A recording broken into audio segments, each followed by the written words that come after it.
Now that former FBI Director James Comey has been indicted on 2 federal charges, there are reports more are coming, and soon. Yesterday, Vice President J.D. Vance said on Fox News Sunday there's certainly going to be more indictments during the next 3.5 years of the Trump administration. Joining us now to discuss that and the funding showdown on Capitol Hill is our Washington insider, Armstrong Williams. Good morning to you, sir. Who could be next? Who knows? John Brennan, Fannie Willis, Letitia James. All you need to do is go back to the role of all those that tried to, in their own way, bring charges, whether they're trying to destroy his business and bringing it forth a judgment of almost $500 million, which the courts threw out in New York. Letitia James and James Comey has a lot to answer for, Jan. It's unfortunate. They never thought that Donald Trump had a snowball chance of winning the White House again, and now there's what to pay. Well, we talked about Brennan and Clapper before. Of those two, do we think we know there's an investigation going on at least. Do we expect any kind of indictments to come down? I don't think Clapper, I could be wrong, is on the list. I think Clapper has been cooperating, and Clapper and Brennan never had the close relationship that the media made it out to be. So I got to tell you, there's definitely a list of people that tried to destroy Donald Trump and wanted to see him in jail.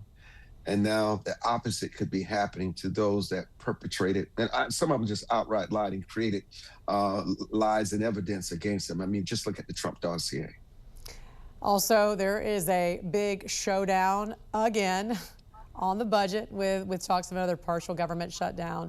So, the president's going to be meeting with some top congressional leaders today. We know they're going to be meeting there in the Oval Office. What do you think we can expect? What's going to come out of this? Jen, I don't think the president would be meeting if he did not think he had a pathway forward to averting the shutdown. I think on a deeper level, the president kind of wants the government to shut down so he can shutter the agencies and complete the firing and terminations, because he said there would be massive firings. I think Schumer has AOC lurking in the midst. She wants to challenge him in the Senate, and he cooperated the last time. And I don't think it's a principal position for the Democrats. They want to save Obamacare, but they also need to show unity and that they can work together, because so many Americans will be disenfranchised and harmed if the government were to shut down. So Republicans have insisted they're not going to make any concessions. So why wouldn't Democrats just agree to a continuing resolution just to buy some time? What can Democrats gain from a shutdown?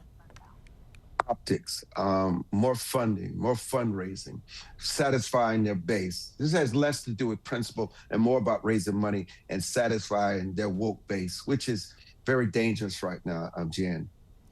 Also, another story we're following this morning, Armstrong, is, of course, President Trump sending in troops to Portland, Oregon to try and protect ICE agents at facilities there. Right now, local authorities and also officials in Portland are trying to sue and block those federal agents and those troops from coming there.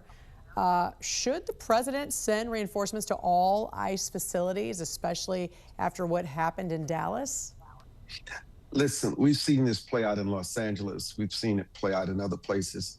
Look, I've always advocated that you should have the governor's request to bring the National Guard and those troops in. It's much better for everybody in the process. But obviously the president is bent on bringing this crime and destruction under control. The disrespect of the ICE agents should not be tolerated. You may not respect his methods of processes, but obviously it does generate results and send the message that we're not going to tolerate this kind of behavior. Yeah, and what do you make of these officials, these local officials trying to sue to block troops from the National Guard troops from going there?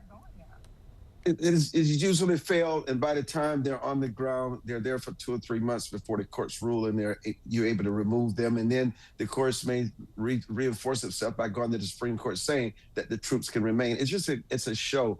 And who loses? Well, who gains are these criminals and these people who disrespect law enforcement that continue their behavior. It gives them another reprieve to continue doing the same. Washington insider Armstrong Williams, great to see you always on a Monday. Thanks for joining us.